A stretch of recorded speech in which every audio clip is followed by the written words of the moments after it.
فيديو النهاردة هيبقى عبارة عن ملخص ليلو وستيتش ل4 أجزاء، فما تنساش اللايك والمتابعة وتكتب لي في كومنت ايه أكتر جزء عجبك. وبيبدأ الفيلم في مؤسسة حماية المجرة، وبنشوف المجلس وهو بيتهم الدكتور جامبا انه عمل تجربة جينية غير قانونية. فبيقول لهم الدكتور جامبا ما حصلش، فبيقولوا له امال ايه ده؟ فبيقول لهم ده 606، ده بقى اللي هيغير تاريخ المجرات كلها. ضد النار، سريع زي الضوء، بيشوف في الضلمة وبيشيل حاجات أتقل منه 3000 مرة. فبتقول القائدة 606 اظهر لينا أي حاجة تبين لنا إن أنت جواك خير. فبيقول لها احم أنتم كلكم على راسي. فبتؤمر القائدة يحبسوا الدكتور جامبا ويخلصوا على 606. وفعلا العلماء بياخدوا 606 وبياخدوا عينة من الجينات بتاعته، وبيدخل جانتو وبيقول له احنا هننفيك على نجم خامد، والجهاز خد عينة منك عشان يتبرمج يضرب عليك أنت بس. وبيسيبوا جانتو وبيمشي، و606 بيخرج مادة من بقه وبيرميها على واحد من الحراس، والمادة دي بتبقى فيها الجينات بتاعته، وبيتوجه السلاح ناحية الحارس وبيفضل يضرب عليه لحد ما بيدمر السفينة كلها. وقبل ما السفينة تنفجر بياخد 606 سفينة صغيرة وبيهرب بيها. وبتؤمر قائدة المجلس انهم يراقبوه رايح فين. فبيقول لها واحد من الحراس ده راح على كوكب الارض بالظبط جوه جزيرة في وسط المحيط. فبتأمرهم القائدة انهم يجيبوا خبير في الكوكب ده علشان ما تضطرش تدمر الكوكب كله لمجرد انها تجيب 606. ولكن بيجي واحد اسمه العميل بوكلا وبيقول لها الارض دي عليها اهم الكائنات في المجرة ولازم نحافظ عليها عشان التوازن في المجرة يكمل. فبيضطروا يروحوا للدماغ اللي صنعته الدكتور جامبا. واول ما بيشوفهم بيقول لهم هرب مش كده، اصلا انا صممته ان محدش في العالم يقدر يوقفه. فبتقول له القائدة عشان كده بقى انت اللي هترجع 606، في المقابل هتتحرر من السجن اللي انت فيه. وجامبا طبعا بيوافق.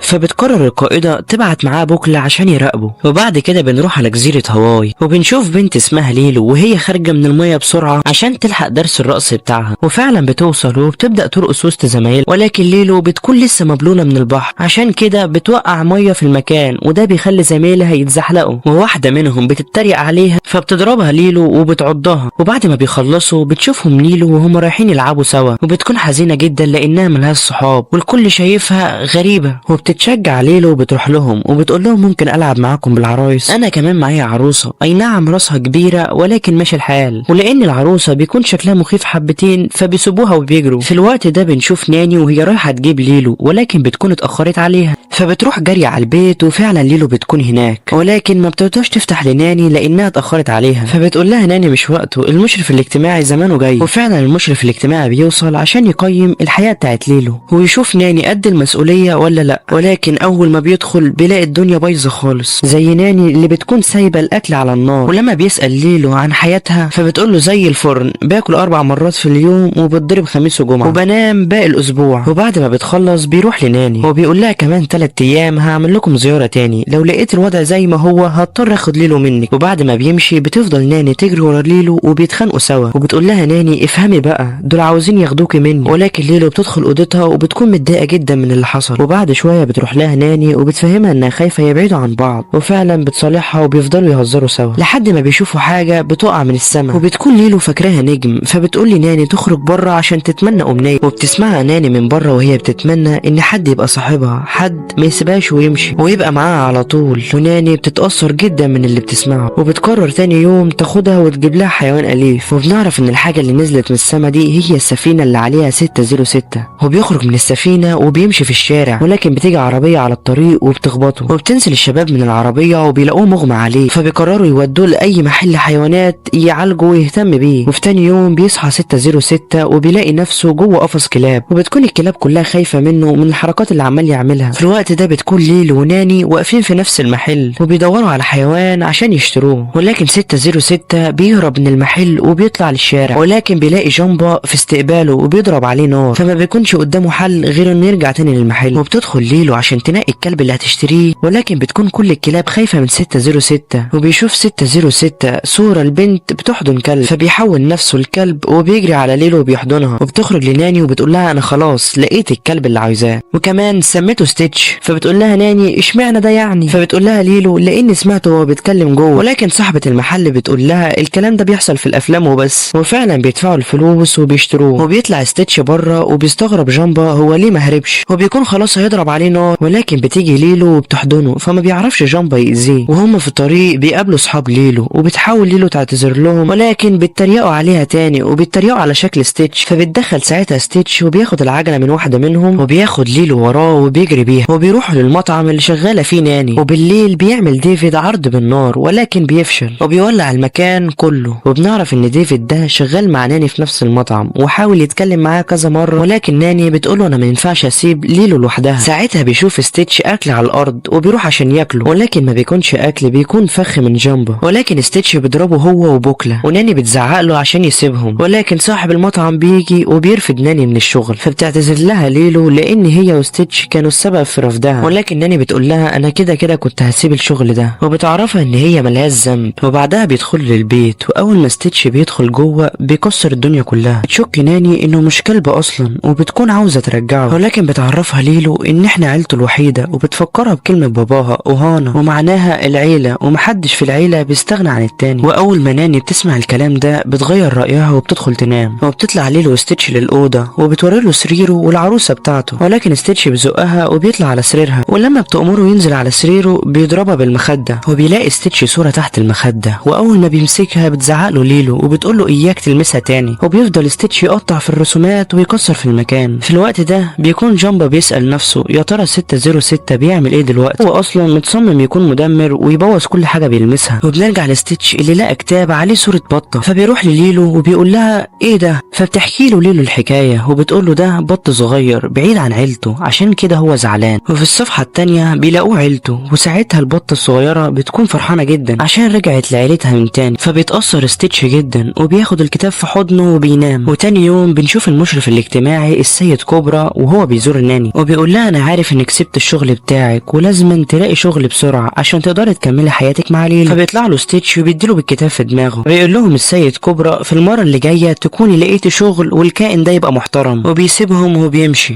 وفعلا بتنزل ناني عشان تدور على شغل، وليلو وستيتش بيروحوا معاها في كل مكان بتروحوا، ولكن بيبوظوا لها كل حاجه، حتى في اخر شغلانه كانت مقدمه عليها وانها تبقى منقذه على البحر. ولكن ستيتش عشان يبقى كائن طيب بيغني على الشط لحد ما الناس بتبدأ تصوره، وقتها بيضرب الناس وبياكل كل الكاميرات. ساعتها بيجي ديفيد وبيقول لهم ايه رأيكم ننزل المية عشان تفك عن نفسكم، وفعلا بينزلوا المية وبيكونوا في منتهى السعادة ما عدا ستيتش اللي بيكون مفتقد شعور العيلة. ولكن بنشوف جامبا وبوكلا وهما بيراقبوا 606، وبيكون جامبا مستغرب ازاي ستيتش بيقرب من المية وهو الجزيئات بتاعته ما تستحملش المية اصلا، وبيقول اكيد في حاجة غلط. وبيقرر جامبا ينفذ خطتهم وهم في المية، وبينزل جامبا المية وبيقدر ياخد ستيتش، ولكن ستيتش بيخرج وبيمسك في ليلو، وساعتها بيشدهم جامبا هما الاتنين. ولكن بتيجي ناني وبتزق ستيتش وبتنقذ ليلو في اخر لحظة. ولما بتطلع ليلو على الشط بتفضل تدور على ستيتش، بينزل ديفيد وبيطلعه من المية، ولكن المشكلة انهم بيلاقوا السيد كوبرا قدامهم. وبيروح لناني وبيقول لها انت بكده هتعرضي ليلو للخطر، انا عارف انك بتحب اختك جدا ولكن لازم تفكري في مصلحتها حتى لو ده معناه انك تبعدي عنها. وبعد كده بيرجعوا على البيت وبتكون ناني زعلانه جدا من اللي حصل، لكن ليلو بتقول لها اكيد هتلاقي شغل قريب وبتطلب منها ما تزعلش. فبتحضنها ناني وبتفضل تغني، وساعتها ستيتش بيكون باصص عليهم وهو متأثر. ولما بيطلع مع ليلو الأوضة بيشوف الصورة اللي تحت المخدة، وبتقول له ليلو دي صورة لعيلتنا زمان، امال انت فين عيلتك؟ على فكرة انا كنت بسمعك وانت بتعيط بالليل، تلاقيك مفتقدهم جدا. ساعتها ستيتش ما بيردش عليها وبياخد الكتاب اللي فيه القصة وبيسيب ليلو وبيمشي، وبيروح على الغابة وبيفضل يقرأ القصة طول الليل، وبيكون مفتقد العيلة جدا. وبنرجع لبوكلا وجامبا وهم لسه خارجين من المية، وبتتصل بيهم القائدة وبتعرف ان هم لسه ما قبضوش على 606، فبتقول لهم اعتبروا نفسكم مطرودين. فبيفرح جامبا جدا لانه بكده هيمسكوا بطريقته، وبتأمر القائدة كابتن جانتو يروح للأرض ويمسك 606. وبيكون جامبا راح لستيتش وبيقول له انا مش هقبض عليك، ولكن ستيتش بيقول له انا مستني عيلتي. وجامبا انت مالكش عيلة، انا اللي صنعت قناعتك عشان تدمر وبس. واول ما ستيتش بيسمع الكلام ده بيهرب، وبنشوف ناني وهي بتودع ليلو، ولكن بيجي لها ديفيد وبيقول لها انا لقيت لك شغل في محل قريب من هنا. فبتقول ناني ليلو خدي بالك من نفسك واوعي تفتحي لحد، وبتروح جري هي وديفيد للمحل. وساعتها بيرجع ستيتش تاني ليلو عشان يهرب من جامبا، ولكن جامبا بيجي وبيفضل يضرب نار عليهم، ولكن بوكلا بيكون شايف كل اللي بيحصل وبيجري عشان يوقفه، وبيقول له احنا مش عاوزين نأذي اي حد فيهم. ولكن ليلو بتكون اتصلت بكوبرا وبتقول له في كائنات غريبه في البيت وبيهاجمونا، وبيفضل ستيتش وجامبا يضربوا في بعض لحد ما بيدمروا البيت. وساعتها بتشوف ناني المطافي وهي رايحه للبيت بتاعهم، فبتجري بسرعه على البيت، ولكن بتلاقي كوبرا واخد ليلو في العربيه وماشي، وبتفضل تترجاه انه يسيبها ولكن من غير فايده. ولما ليلو بتلاقيهم بيزعقوا بتنزل من العربيه وبتجري على الغابه، وبتشوف ستيتش ولكن بشكله الطبيعي، وبتعرف ان واحد منهم ولكن بيكون جانتو وصل وبيحبسهم هما الاتنين جوه ازازه، وبياخدهم في السفينه بتاعته وبيطيروا بيها. ولكن ستيتش بيعرف يهرب، وبكده بيكون جانتو طار بليلو بس. ساعتها بيجي جامبا وبوكلا وبيمسكوا ستيتش، وبتروح لهم ناني وبتترجاهم يرجعوا لها اختها، ولكن بوكلا بيقول لها ما ينفعش لان ده ضد قوانين المجره. فبتفضل ناني تعيط، ولكن ستيتش بيروح لها وبيقول لها اوهانا يعني عيله، والعيله معناها ان محدش بيستغنى عن التاني. وبيقول لجامبا فكني، فبيقول له بتقول ايه يعني بعد كل ده افكك بكل سهوله؟ فبيقول له ايوه، وفعلا بيفكه، وكمان بيديله السفينه اللي جم بيها الارض. ساعتها ليلو بتكون فاكره ان الكل استغنى عنها وسابها لوحدها، ولكن مره واحده بتلاقي السفينه اللي راكب عليها ستيتش، وبيتفاجئ جانتو لما بيلاقي ستيتش قدامه، وبيروح ستيتش ليلو علشان يحررها، ولكن جانتو بيضربه بالاسلحه بتاعته بتوقعه تاني على الارض. وبيقدر ستيتش ياخد عربيه من على الطريق وبيفضل يجري بيها لحد ما بيوصل لبركان، وبيحدد جانتو مكانه وبيضربه بالاسلحه، ولكن بتيجي في العربيه وبتعمل انفجار كبير بتطير ستيتش لفوق، وبيقدر ستيتش يدخل جوه السفينه بتاعت جانتو وبيضربه وبيرميه بره، وبيروح ينقذ ليلو وبيقول لها احنا عيله، والعيله ما بتستغناش عن بعض ابدا. وبعد كده بينزلوا الميه وبيكون معاهم جانتو، وبتوصل قائده المجلس وحراسه وبترفد بوكلا وجانتو وبتقول لجامبا كل ده بسببك، لو ما كنتش اخترعت 606. فبيقاطعها ستيتش وبيقول لها على اسمه،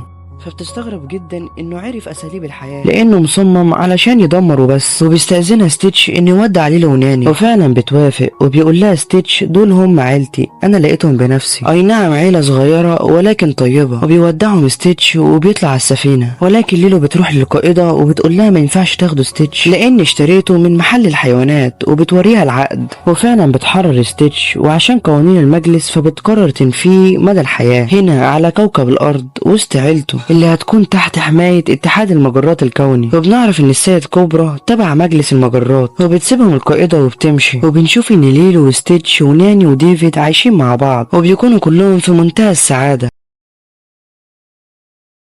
وبيبدأ الجزء التاني وبنشوف ستيتش راكب السفينة بتاعته وعمال يدمر في الدنيا، وبنلاحظ ان ستيتش بتصرف تصرفات غريبة وبتحاول ليلو توقفه ولكن بيعورها. وبنعرف ان كل ده ستيتش كان بيحلم، ولما بيفوق بيحكي ليلو الكابوس اللي حلم بيه. وبعد دراسات كتير بتقول له ليلو انت بتحلم بالحلم ده لانك خايف ترجع كائن وحش من تاني. وبتبدأ ليلو تختبر مدى الخير اللي عنده، زي انها ترمي الكتاب بتاعها وهو يروح يجيبه، او ترمي نفسها من فوق السرير وهو يمسكها. وبعد ما بتخلص بتقول له انت مستوى الخير عندك مرتفع جدا، يعني كده ما تقلقش من حاجه. واول ما ستيتش بيشوف الورقه اللي ملهاش لازمه دي بيطمن. وبعد كده بنعرف ان جامبا وبوكلا بقوا عايشين معاهم في نفس البيت، وبتروح ليلو وستيتش يتحايلوا على ناني انهم يروحوا درس الرقص بالسفينه بتاعتهم، وفعلا ناني بتوافق. وبعد كده بياخدوها وبيفضلوا يلعبوا بيها شويه لحد ما بيوصلوا للدرس، وبيقول لهم كومو ان بعد 3 ايام هتبدا مسابقه هولا، واللي هتكسب في المسابقه دي هتقدم رقصه الفوز في المسابقه. ستيتش بيقول لليلو انتي، وفعلا بتقعد البنات تفكر في مواضيع عشان يقدموها. فبتقول لهم ليلو انتوا تعرفوا ان انتوا ممكن تعملوا اللبس اللي هتلبسوه في المسابقه، اللي بتقول انا امي بتعرف في الخياطه، واللي بتقول انا امي هتاخدني المصنع وانا هختار اللبس. وطبعا ليلو بتكون في منتهى الحزن عشان هي ما عندهاش ام. هتقولي امال فين ستيتش في كل ده؟ هقولك بيصور كومو، وبيلاحظ كومو ان ليلو زعلانه، فبينادي لها وبيوريها صوره لامها وهي صغيره، وبيعرفها ان هي اللي كسبت في المسابقه لما كانت في سنها. وبعد ما بيخلصوا بتروح لها الشيء ده وبتقول لها جهزي الكلب بتاعك عشان يصورني لما اكسب في المسابقه. بتكون لسه هتضربها ولكن ستيتش بيمسكها برضه ما بتسكتش، وبتقول لها انت استحاله تكوني زي مامتك وتكسبي في المسابقه. فستيتش بيسيبها عليها وبيصور الجريمه اللي بتحصل، وبياخد كومو الصور دي وبيروح يوريها لناني، فبتعتذر له ناني على اللي حصل وبتدخله جوه البيت. ولكن بوكلا وجامبا بيلبسوا اللبس الغريب ده عشان كومو ما يشكش ان هم فضائيين. ومره واحده بيجي ديفيد والكل ما بيكونش فاهم حاجه، لحد ما كومو قال لليلو لو عملت مشاكل تاني مش هتقدري تدخلي المسابقه، وبيسيبها وبيمشي. وبتروح ليلو له ستيتش وبتقول له مش معنى ان امي كسبت في المسابقه اكسب انا كمان. فبيلاحظ ستيتش انها زعلانه، فبيروح يجيب لها ورده زي اللي كانت مع مامتها بالظبط عشان يعرفها انها ممكن تقدر تعمل اي حاجه. وفعلا بيحاولوا مره واثنين وثلاثه واربعه لحد ما بيتعبوا. وبتروح لهم ناني وبتقول لهم يلا ده وقت العيله. فبتقول لها ليلو سيبينا دلوقتي عشان بنعمل حاجه مهمه، ولكن ناني بتنزلهم غصب عنهم وبتكون عامله لهم شويه اكل كريسبي وحاجات تانية غريبه. وبيزعل بوكلا جدا لما بيلاقي البتاع دي شبهه. وبعد كده بيتلموا عشان يتفرجوا على الفيلم، وديفيد بيشكر ناني على تعبها ولكن بتطلع نايمه. ساعتها بيقول له بوكلا ناني ما بقتش تحبك لانك ممل. ومره واحده ستيتش عينه بتقلب اخضر وبيفضل يكسر في المكان، والكل ما بيكونش فاهم هو بيعمل كده ليه، ما عدا جامبا لانه هو اللي صنعه. وبيجري على السفينه بتاعته اللي بيكون فيها المعمل وبيحط عينه من شعر ستيتش في الاله دي، وبيلاقي ان مؤشرات الطاقه عنده بتقل. فبيقول له بوكلا ارجوك فهمني ايه اللي بيحصل. بيحكي له جامبا على اللي حصل زمان، وبيكون جامبا بيخترع ستيتش، وبعد ما بيخلص بيبدا يشحن جزيئاته. ولكن قبل ما تكمل بتيجي شرطه المجره وبيقبضوا على جامبا وبيفصلوا الشحن عن ستيتش، وبالتالي ستيتش هيبقى اخطر من الاول. فاكرين الحلم اللي كان ستيتش دايما بيحلمه في الاول؟ هو هيفضل يكسر في الدنيا كده. وبنرجع لستيتش اللي بيكون مستخبي تحت السرير عشان ما يأذيش حد تاني غصب عنه. فبتروح لليلو وبتقول له تعرف كان في طفل بيحب اللحمه جدا لدرجه انه كان بيحطها تحت المخده قبل ما ينام، لحد ما في يوم جه صقر وحاول ياخد اللحمه ولكن بيكسر البيت كله. فبتسأل ستيتش تعرف مين الطفل ده؟ فبيقول لها لا، وبتقول له الطفل ده هو ألفيد، وبنعرف ان ده شخص مثالي عندهم في الجزيره. فبتقول له ليلو حتى ده بيغلط، يعني ما فيهاش حاجه لما تغلط انت كمان. فبيرتاح ستيتش لما بيسمع الكلام ده. وتاني يوم بيقرروا يروحوا كل الاماكن اللي راحها ألفيد وهو في الجيش، وبيبداوا بالمغسله دي. ولكن ستيتش بتجيله الحاله وبيدمر الدنيا كلها، وبتقل نسبه الخير عند ستيتش. وتاني مكان بيروحوه هو الحلاق، وبيرفع ستيتش استشوار وبيكون مبسوط جدا، ولكن برضه بيبوظ الدنيا. وفي كل مره بتقل نسبه الخير عند ستيتش، وبيفضلوا على الحال ده لحد ما الدنيا بتمطر. وستيتش بيفضل يعيط شويه، ولكن ليلو بتهديه وبتنشفه من المطر. ومره واحده وهم ماشيين في الطريق بيلاقوا اتنين بيغنوا اغنيه عن الصداقه. فبتقرر ليلو ان ده الموضوع اللي هتقدمه في المسابقه، وهيكون عن الصداقه. وبنرجع لجامبا اللي بيكون خلص تصميم الجهاز اللي هيعالج بيه ستيتش، ولكن بيكون محتاج شويه حاجات كده عشان يعملها. فبيأمر بوكلا ان هو يجيبهم قبل ما الوقت يفوت. وبنشوف ديفيد وهو جايب ورد الناني، ولكن ناني بتسيبه وبتمشي لانها بتكون متاخره على الشغل. فبيقرر بوكلا انه يساعده، وبيعمل نفسه بنت وبيفضل يحضن في ديفيد عشان ناني تغير. ولكن ناني بتكون عارفه ان ده بوكلا وبتسيبهم وبتمشي. وعلى الناحيه التانيه ليلو وستيتش بيجهزوا للمسابقه، وبيروحوا للمدرب عشان يوروه الموضوع اللي هيقدموه. وبتعمل ليلو المقدمه، وبيجي دور ستيتش انه يطلع على المسرح، ولكن عينيه بتتقلب اخضر وبيكسر المسرح وبيهجم على الكل. وبعد ما ستيتش بيفوق من اللي هو فيه بيمنع كوم وليلو انها تشارك في المسابقه. وبتكون ساعتها في منتهى الحزن، وبيحاول ستيتش يشرح لها ان كل ده غصب عنه، ولكن بتسيبه وبتمشي. وبتروح لناني وبتقول لها ستيتش قصده يبوظ كل حاجه، ولكن المشكله ان ستيتش بيكون سامعهم. فبيقرر انه يعمل شويه حاجات كويسه زي انه يعدي الناس الكبيره الطريق، وبرضه الناس اللي مش عايزه تعدي. وبيروح للحلاق وبيركب له شعر عشان ما يزعلش، وكمان بيساعد العصافير الصغيره لحد ما بيملى مستوى الطيبه عنده. وبيروح يوريها ليلو ولكن هي ما بتهتمش. فبيفضلوا يزعقوا مع بعض لحد ما ناني بتقول لهم محدش يلمس التاني. وبتروح تفتح الباب وبتلاقي ديفيد لابس اللبس الغريب ده، وبيكون بوكلا هو اللي خلاه يعمل كده عشان ناني ترجع تحبه زي الاول. وبتقول ليلو الناني ستيتش لمسني، فبيقول لها كدابه انت اللي لمستيني. فبتزعق لهم ناني وبتقول لهم اطلعوا على اوضتكم. وفعلا بيطلعوا وبيعتذر لها ستيتش على اللي عمله، وبيوريها انه بقى كويس زي الاول، وبيوعدها انه مش هيعمل كده تاني. فبتسامحه ليلو وبتروح عشان تجيب اللبس بتاع المسابقه، ولكن ستيتش عينه بتتقلب اخضر وبيكسر في المكان. ولما بترجع ليلو بتقوله دي غلطتي لاني صدقتك، وبتسيبه وبتمشي. وعلى الناحيه التانيه جامبا بيكون خلص الجهاز اللي هيعالج ستيتش، ولكن لما بيشغله بينفجر. فبييأس جامبا وبيكون حزين جدا على اللي بيحصل لستيتش، ولكن بوكلا بيشجعه وفعلا جامبا بيبدأ يعمله من تاني. وبنرجع لستيتش اللي بيكون فاكر انه فعلا كائن وحش وعمال يأذي في ليلو وبيبوظ لها كل حاجه، لان ستيتش لغايه دلوقتي ما يعرفش ايه اللي بيحصل له. وتاني يوم بتتدرب ليلو عشان المسابقه، وفعلا بتروح ليلو للمسابقه، ولكن كومو بيسامحها وبيخليها تشارك معاهم. في الوقت ده بيكون جامبا خلاص خلص الجهاز، وقبل ما يجربه بيشوف جزيئات ستيتش خلاص هتتدمر، فبيجري عشان يلحقه. وقبل ما ليلو تطلع للمسابقه بيروح لها ستيتش عشان يعتذر لها على كل اللي عمله، ولكن جزيئاته بتهنج وبيحاول يبعد ليلو عنه، ولكن غصب عنه بيعورها. ساعتها بينصدم ستيتش من اللي عمله وبيجري ناحيه الغابه. وبتطلع ليلو على المسرح وبتقول لهم قصتي النهارده عن الصداقه، ولكن ما بتقدرش تكمل وبتجري ورا ستيتش. وبتقابل جامبو في الطريق وبيفهمها كل اللي بيحصل، وبيقول لها احنا لو ما لحقناش ستيتش قريب جزيئاته هتنفجر. تايجر، وفعلا بيدوروا عليه في كل مكان لحد ما بيشوفوا السفينة بتاعتهم بتطير. وبيقرر ستيتش انه يرجع للمجرة عشان ما يأذيش ليلو تاني، ولكن جزيئاته بتهنج وبيفقد السيطرة على السفينة وبيخبط في الجبل. فبتروح له ليلو بسرعة عشان تلحقه وبتحطه جوه الجهاز وبتشغله، ولكن بيكون الوقت فات وستيتش بيفارق الحياة. ساعتها بيكونوا كلهم في منتهى الحزن، ولكن ليلو بتحضنه وما بترضاش تسيبه، وقوة حب ليلو لستيتش بترجع له الطاقة بتاعته من تاني، وبيرجع ستيتش للحياة. وبيكونوا كلهم فرحانين لان ستيتش رجع لهم من تاني. وبالنسبة للمسابقة بترجع ليلو عشان تعملها تاني، ولكن المرة دي بيكون معاها ستيتش.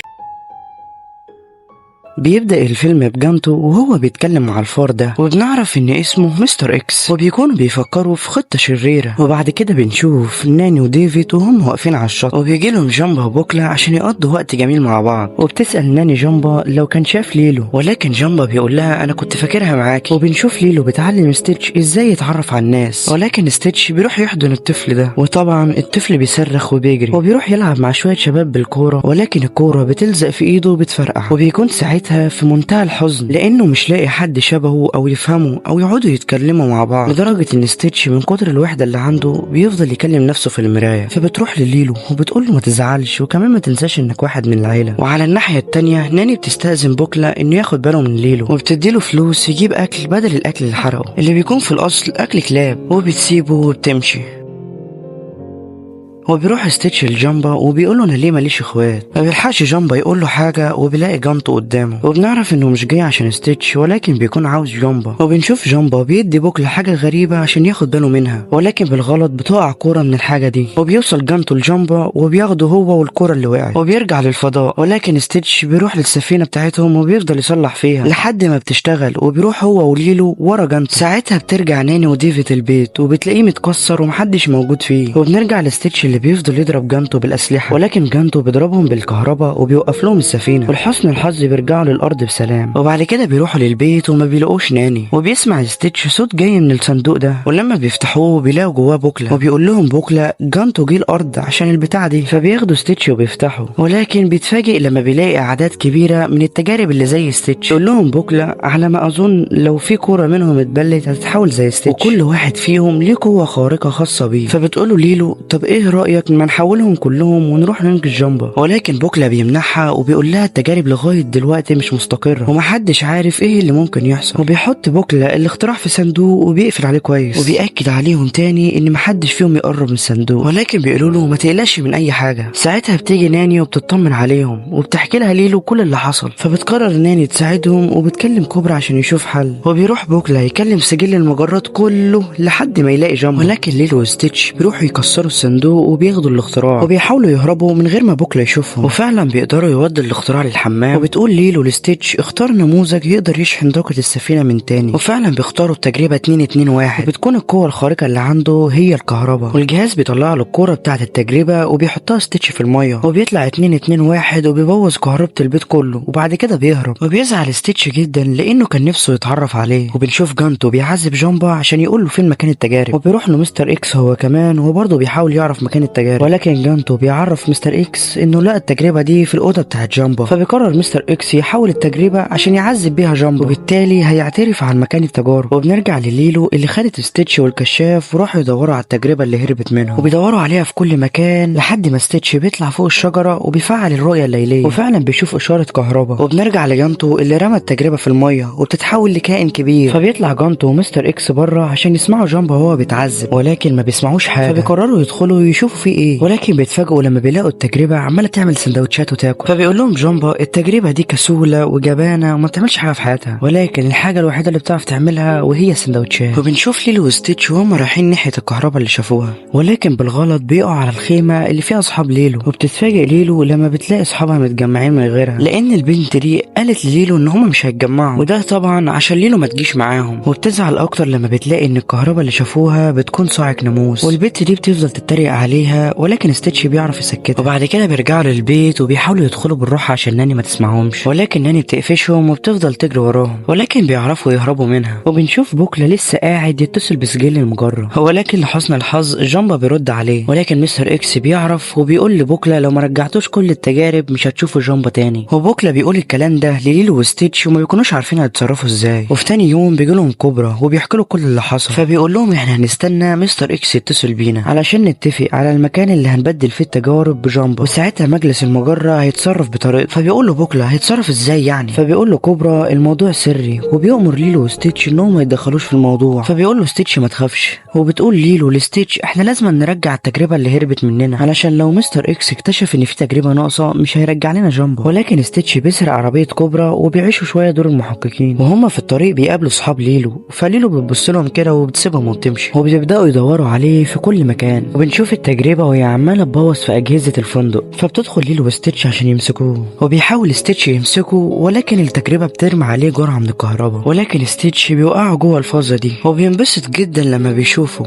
وبياخدوه للبيت وبيلاحظ ستيتش انه شبهه جدا وبيقلده في كل حاجه. وبتروح له ليلو وبتقول له احنا لازم نرجعه، ولكن ستيتش ما بيرضاش، فبتقول له ليلو طب وجامبا لازم نرجعه ده مهما كان واحد من العيله. فبيقول لها ستيتش طب ما ده كمان واحد من العيله. وفعلا ليلو بتقتنع، وبيتصل مستر اكس بيهم وبيقول لهم هنتقابل عند المناره كمان 10 دقايق. كوبرا وبوكلا عند العربيه ولكن بيلاقوها عطلانه، ما بيكونش قدامهم حل غير ان هم ياخدوا العربيه دي. وفعلا بيوصلوا عند المناره، وبيسال بوكلا كوبرا هو ليه المناره دي مش شغاله، فبيقول له كوبرا لانها بقالها سنين ما وصلتلهاش الكهرباء، ومره واحده بتوصل سفينه مستر اكس، وبيأمر جامتو انه يجيب جامبا. وبينبسط بوكلا جدا لما بيشوف جامبا وبيروح يدي التجارب لمستر اكس، ولكن مستر اكس بيعرف ان في تجربه ناقصه، فبيدي كوبرا اشاره للمجلس انه يتصرف، وبيفضل مستر اكس يزعق وبيأمر جامتو انه يخلص على جامبا. ولكن في الوقت ده بتوصل ليلو وستيتش وبيكون معاهم التجربه اللي ناقصه، فبيأمرها مستر اكس انها ترجعها له، ولكن ليلو بتقول له استحاله، فبيقول لها كوبرا ده الحل الوحيد عشان ننقذ جامبا. فبتقول له ليلو طب ما احنا كمان لازم ننقذ سبارك. فبيستغرب كوبرا لما بيعرف انها سمته، فبيخيرها مستر اكس ما بين التجربه او جامبا، فبتحتار ليلو جدا وبتقول له انت مش هتاخد ولا واحد فيهم، وبتحرر التجربه وبتأمر ستيتش انه ينقذ جامبا، وبيضرب جانتو عليه نار، ولكن ستيتش بيمسكهم وبيضربهم بيها. ساعتها بتطلع سفينه المجلس من تحت البحر، وبيكون مستر اكس خلاص هيهرب بالتجارب، ولكن بيلاقي الاسلحه دي في وشه، وبتقول لهم ليلو ما تضربوش عليه ده معاه اخوات ستيتش. واول ما سبارك بيسمع كلمه اخوات بيجري على سفينه المجلس وبيعطلها، وبيستغل ساعتها مستر اكس الفرصه وبيهرب بالتجارب. ساعتها جامبا بيرجع لعيلته من تاني، وبتقول ليلو لستيتش انت كمان عندك عيله وهنروح علشان ننقذها. وفعلا بيركبوا سفينه مستر اكس قبل ما يمشي، وبيركب سبارك هو كمان السفينه، وبنشوف مستر اكس وهو فرحان جدا بالتجارب، ولكن ستيتش بيقطع فرحته وبياخد التجارب منه وبيديها ليلو، وبتفتح ليلو شباك السفينه وبترمي الاختراع اللي في التجارب، ولكن جانتو بيعرف يمسكها في اخر لحظه، ولكن الاختراع بيتكسر وبتقع كل التجارب على كوكب الارض. وبيكون بوكلا وجامبا شايفين التجارب وهي بتقع، وبنرجع لجانتو اللي حبس ليلو وستيتش، وبيقول لهم انتوا هتفضلوا هنا لحد ما مستر اكس يفكر هيعمل فيكم ايه، وبيسيبهم وبيمشي. وبتكون ليلو وستيتش زعلانين جدا لانهم بعاد عن ناني وديفيد وبوكلا وجامبا. تقول ليلو لستيتش ما تخافش انا هلاقي طريقه هنرجع تاني للارض، وهناك هتلاقي كل اخواتك. ولكن مستر اكس بياخدهم وبيقول لليلو انت اي نعم ضيعت مني كل التجارب، بس انت غلطت غلطه كبيره جدا، انت جبتيلي 606 لغايه عندي، ولو ما تعرفيش فده اقوى واخطر نسخه في التجارب كلها، انا هفضل استنسخه لحد ما هعمل لي جيش كبير وهيكون باسمي وتحت طوعي. وبيأمر جانتو يخلص عليها، وبياخد ستيتش وبيمشي وبيحطه على الآلة دي وبيقول له عملية الاستنساخ هتمشي تمام، ولكن العيب الوحيد ان لازم انا اقطعك نصين. وعلى الناحية التانية جانتو بيحبس ليلو عشان يخلص عليها، وبنرجع لستيتش اللي بيكون خلاص مش قادر يقاوم، وساعتها بيشوف سباركي في الحالة دي وبيفهم انه لازم يساعد اخوه، فبيدخل جوه الآلة وبيبوظها، وبعد كده بيروح لستيتش وبيفك وبيربطه مستر اكس في الآلة. ساعتها ستيتش بيسمع صوت ليلو وهي بتصرخ، فبيروح لها جري وبيلحقها قبل ما يحصل لها اي حاجة، وبيدخل عليهم جانتو وبيضربهم بالنار، ولكن بيجروا منه وبيدخلوا السفينة بتاعته، ولما بيروح وراهم ما بيلاقيش حد في السفينة، ومرة واحدة السفينة بتشتغل وليلو وستيتش وسباركي بيودعوه، وبعد كده بيرموه في الفضاء، وبيعطل سباركي السفينة وبالتالي بتقع على الارض، وبينزل جانتو يقعد على الصخرة دي، وبتجيله التجربة اللي بتحب الاكل وبتديله سندوتش. ساعتها بترجع ليلو وستيتش وسباركي وبيكون معاهم مستر اكس، وكلهم بيكونوا مش مصدقين ان ليلو رجعت، وبتأمر قائدة المجلس انهم ياخدوا مستر اكس ويحبسوه. وبتبص ليلو لسباركي وبتقول له يا ترى هنعمل بيك ايه، انت بتحب الكهرباء صح،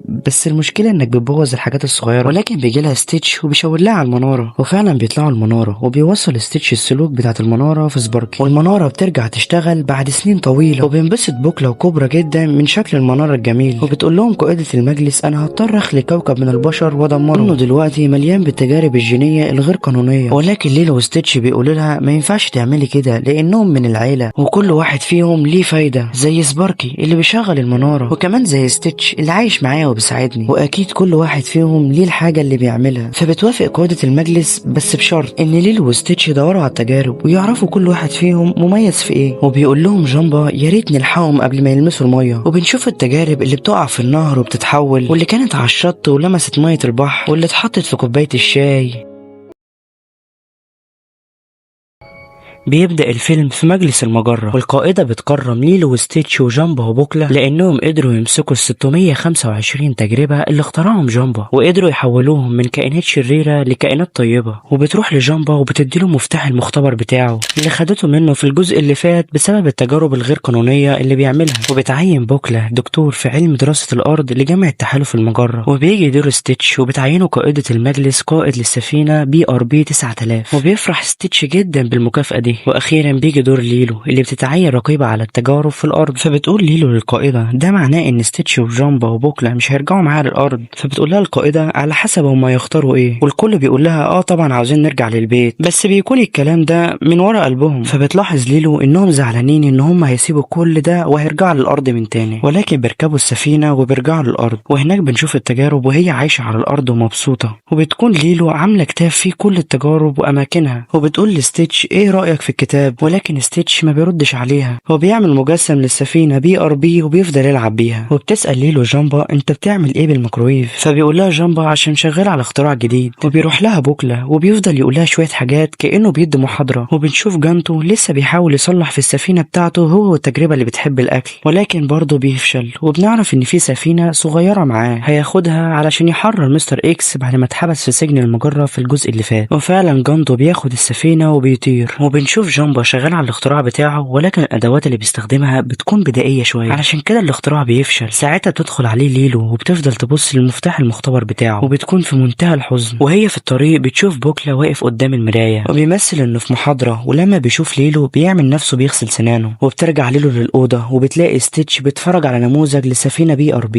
وبرضه اول ما بيشوفها بيقفل النموذج. وبتفهم ليلو انهم لازم يرجعوا لحياتهم زي جامبا اللي مش عارف يعمل اي اختراعات بسبب الادوات البدائيه اللي على الارض، ولازما يرجع للمختبر بتاعه من تاني. وكمان بوكلا اللي دايما كان بيحلم انه يبقى استاذ في جامعة تحالف المجرة. واخيرا ستيتش اللي كان نفسه يركب السفينة BRB ويستمتع بيها. وبتروح لها ناني وبتقول لها مش معنى ان هم هيمشوا انك مش هتشوفيهم تاني، مهما كان احنا عيلة وعمرنا ما هنبعد عن بعض. وبعد كده بنشوف بوكلا وجامبا بيجهزوا حاجاتهم عشان يمشوا، وبنشوف ستيتش بيقرأ قصة البطة لآخر مرة قبل ما يسافر للفضاء. وللي ما يعرفش فالقصة دي لقاها ستيتش في الجزء الاولاني وعرفته يعني ايه عيلة اصلا، وكانت إلهام كبير ليه عشان يفضل مع ليلو. وقبل ما يمشوا بتروح ليلو تدي لجامبا موسيقى علشان لو افتقدها يسمعها، وبتدي بوكلا صخرة لأن دي في الفضاء حاجة كبيرة جدا للعلماء. ولسه بتكلم ستيتش ولكن بيجري يحضنها. تديله ليلو العقد بتاعها وبيوعدها ستيتش انه مش هيقلعه ابدا. وبعد كده بتصوره وبيمشي. بتكون ليلو ساعتها في منتهى الحزن. وبنشوف جانتو ماسك مستر اكس وبيهربه من سجن المجرة، وبتحاول حراس المجرة توقفه ولكن ما بيعرفوش. وبنرجع لستيتش اللي وصل لمجلس المجرة، وبتعرفه قائدة المجلس ان مستر اكس هرب، ودي هتبقى اول مهمة ليه. وده طبعا لان ستيتش بقى قائد اسطول المجرة وكمان كابتن سفينة BRB. واول ما ستيتش بيشوف السفينة بيفرح قوي وبيأمر الحراس ينطلقوا باسرع قوة في السفينة. وبنشوف بوكلا وصل لكلية تحالف المجرة وبيكون مش مصدق ان بقى ليه مكتب خاص بيه. وبنشوف المساعدة بتاعته هي كمان مندهشة بالحجر اللي ليلو اديتها لبوكلا، وبتكون عاوزة تعرف كل حاجة عن الارض. فبيقول لها بوكلا هتعرفي كل ده في اول محاضرة ليا، ولكن المساعدة بتعرفه انه مش هيدي محاضرات لانه بقى المدير ومسؤول عن مراقبة المدرسين. وبيحزن بوكلا جدا لانه كان فاكر انه هيدي محاضرات وهيشرح الحاجات اللي شافها في الارض. وبنشوف جامبا وهو في المختبر بتاعه وبيفتكر كل ذكرياته مع التجارب اللي اخترعها. وبنرجع لليلو اللي راحت تطمن على التجارب انها مبسوطة وبتعمل الحاجة اللي بتحبها، لان كل تجربة بيبقى ليها المهارة اللي بتعرف تعملها. وفي الوقت اللي ليلو بتطمن فيه على التجارب بتشوف صحابها وبتروح تسلم عليهم، وبتقول لها واحدة منهم هو فين الكلب بتاعي. معاك. فبتقولها ليلو ده راح للفضاء عشان يحارب الاشرار، ولكن محدش بيصدقها وبيقولوا لها ده هرب منك ومش هيرجع لك تاني. فبتسيبهم ليلو وبترجع للبيت، وبنشوف جامبا وهو شغال على تجربه جديده، ولكن مره واحده بيفتقد ليلو وستيتش وبوكلا. فبيلاقي الاغنيه اللي ليلو اديتها له قبل ما يسيبها ويمشي، فبياخد جامبا الاغنيه وبيشغلها، وبنشوف كل واحد فيهم مفتقد العيله جدا.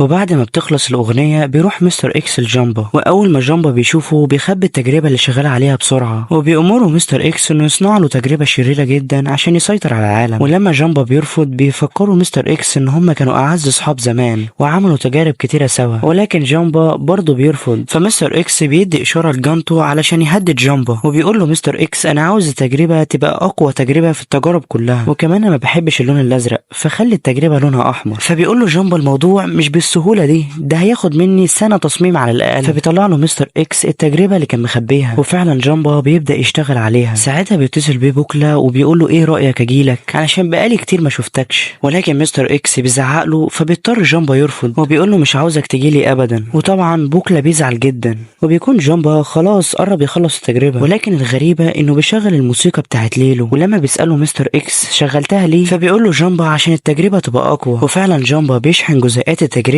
والتجربة بتبقى جاهزة، وبيكون مستر إكس مبسوط جدا وبيقرر يسمي التجربة ليرو. ومرة واحدة بيدخل عليهم ستيتش عشان يقبض على مستر إكس، ولكن مستر إكس بيحرر ليرو وبيأمره يخلص على ستيتش. وفعلا هما الاتنين بيفضلوا يضربوا في بعض، وبيكونوا هما الاتنين في نفس القوة تقريبا، ولكن ستيتش بيبقى أقوى منه شوية. ولكن مرة واحدة بوكلا بيدخل عليهم، فبيستغل ليرو الفرصة وبيحبس ستيتش في الإزازة دي، ومستر إكس بيكتف جامبا وبوكلا وبيبدأ ينفذ خطته، وفعلا بيستنسخ ليرو مئات المرات. وبعد ما بيخلص بيدخل ستيتش وجامبا وبوكلا السفينة، وبيحدد الوجهة بتاعتها للحفرة السوداء، وده بيبقى مكان في الفضاء مظلم جدا واي حد بيدخل جواه بينتهي. الغريبة ان احنا بنشوف ستيتش دخل السفينة BRB وبيفضل يعمل حاجات غريبة، فبتفهم الحراس ان ده مش ستيتش. ومرة واحدة بيدخل مستر إكس وجانتو وبيتحول ليرو لشكله الطبيعي، وبنرجع لليلو اللي اتصلت بكوبرا عشان تكلم ستيتش، ولكن كوبرا بيفهمها انه مش في المحطة ومش هيعرف يوصل له. ساعتها ليلو بتحس ان في حاجة غلط، فبتقرر تتصل بستيتش عن طريق السفينة بتاعت جانتو، وفعلا بتروح للسفينة، واول ما بتدخل بتلاقي سندوتشات كتير، وبتشوف التجربة 625 عمالة تعمل في سندوتشات. فبتروح ليلو للتجربة وبتديله سندوتش، فبتفرح التجربة جدا لان دي اول مرة حد يعمل لها سندوتش. وبتعرف التجربة ان ليلو عاوزة تتصل بستيتش، فبيعرفها ان السفينة كلها متعطلة. فبتقول ليلو انت تعرف تصلحها، فبيقول لها انا ليه هعمل كده، انا ما بقيتش زي زمان، التجربة اللي بتساعد اي حد. فبتعرف ليلو انها لسه ما سمتهوش اسم لانه من الجزء اللي فات وهو مع جانتو في السفينة، فبتفضل تقول له على شوية اسماء لحد ما بيعجبه اسم روبن. فبيروح روبن لليلو وبيقول لها انا كده اعتبر واحد من العيلة، وبيبقى هو وليلو صحاب وبيقدر يصلح لها جهاز الاتصال. وبنرجع للسفينة BRB اللي بيكون ليرو مسيطر عليها بالكامل، وبيجي اتصال للسفينة من الارض، فبتحول ليرو لشكل ستيتش عشان يكلم ليلو، ولكن بتحس ليلو ان في حاجة غلط في ستيتش لحد ما بتلاحظ انه مش لابس العقد اللي اديتهوله، وكمان وعدها انه مش هيقلعه ابدا. فبيحس ليرو انه اتقفش، فبيقفل المكالمة، وبيقرر مستر إكس يسيطر على المجرة كلها بالتجارب اللي استنسخها، ولكن جانتو بيحذره من ليلو. ده غير كل ده فهي عندها اكتر من 600 تجربة تحت سيطرتها، لانها عندها قوة خارقة في تحويل الكائن الشرير لكائن طيب. فبيقرر مستر إكس انه يبعت الجيش اللي عنده عشان يجمع التجارب كلها ويخلص عليها. وبنرجع لليلو اللي بتقول لروبن ستيتش في خطر وكمان برج المجرة، ولكن روبن بيكون خايف، فبتزعق له ليلو وبتقول له انت لازم توقف تعمل سندوتشات وتبدأ تعمل حاجة مهمة، وبتسيبه وبتبدأ تصلح في السفينة لوحدها. ومرة واحدة روبن بيروح يساعدها، وبتعرف ان روبن قوي زي ستيتش وكمان بيعرف يمشي على الحيط، وفعلا بيفضلوا يصلحوا في السفينة لحد ما بتشتغل، وبيروحوا بيها للفضاء. وعلى الناحية التانية بينزل ليرو للأرض، وبنشوف بوكلا وجامبا وستيتش وهم قريبين جدا من الحفرة السوداء، ولكن ستيتش بيعرف يفك نفسه ويفك بوكلا وجامبا، وبيقول لهم جامبا ان الحفرة السوداء دي هتنقلنا لكوكب البركان، وهناك هننتهي من شدة الحرارة حرارة، او ممكن نحط اي حاجة في الآلة تنقلنا للمكان الحاجة دي. فبيفتكر بوكلا الحجر اللي اديتهوله ليلو، فبيحطوها في الآلة وبعد كده بيختفوا. في الوقت ده بيروح ليرو لبيت ليلو وبيفضل يدور على الكتاب اللي فيه كل بيانات التجارب لحد ما بيلاقيه. في الوقت ده بتيجي ناني وبتفتكر ان ليرو لسه صاحية، ولكن ليرو بيقلد صوت النوم علشان يبعد ناني عن الأوضة. وبيبدأ ليرو يخطف التجارب واحد واحد، ما بيكونش فاضل غير الكلب بتاع صاحبة ليلو، ولكن ليرو بياخدهم هما الاتنين. في الوقت ده بتوصل ليلو وروبن لبرج المجرة، والغريبة انهم مش بيلاقوا اي حد هناك لحد ما بتروح لمكتب القائدة وبتلاقي مستر اكس هناك، وبيعرفها انه بقى هو المسؤول عن المجرة، وانه برضه هو اللي نفى ستيتش وبوكلا وجامبا للحفرة السوداء. وبيتصل بيهم ليرو وبيعرف مستر اكس انه خطف كل التجارب، فبيأمر مستر اكس جانتو يحبس ليلو وروبن،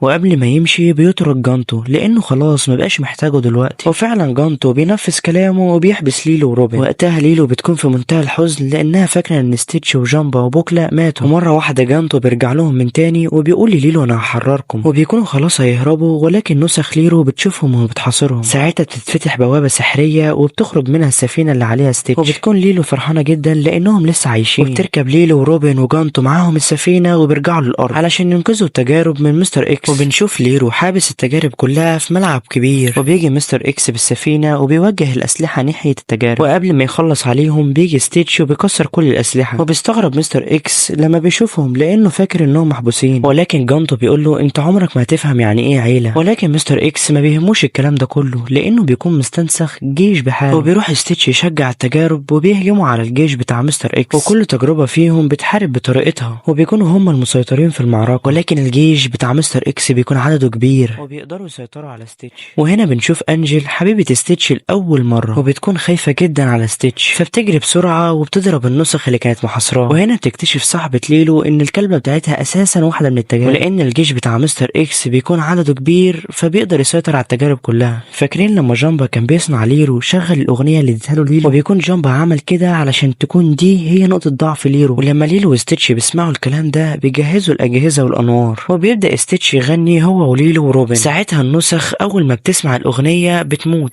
والتجارب كلها بتفضل تضرب في مستر اكس. وبنرجع لمجلس المجره بعد ما الاحوال كلها بقت احسن من الاول، وبيقرر ستيتش يستغنى عن السفينه BRB ويرجع يعيش مع ليلو من تاني. فبتعين قائده المجلس جانتو مكان ستيتش، ولكن جانتو بيقول لها بشرط ان روبن يبقى المساعد بتاعي. وفعلا القائده بتوافق وبيجي دور جامبا وبوكلا، وبيقرروا هما كمان يرجعوا مع ليلو للبيت ويبقوا عيله واحده زي زمان. وفعلا بيرجعوا كلهم للارض، وليلو بتجهز اخر صوره للعيله في الكتاب بتاعها، مش العيله دي بس لا ودي كمان. وبكده الكتاب بيخلص ومستر اكس بيدخل السجن، وانت لسه ما عملتش لايك، فاعمل لايك واشترك في القناه.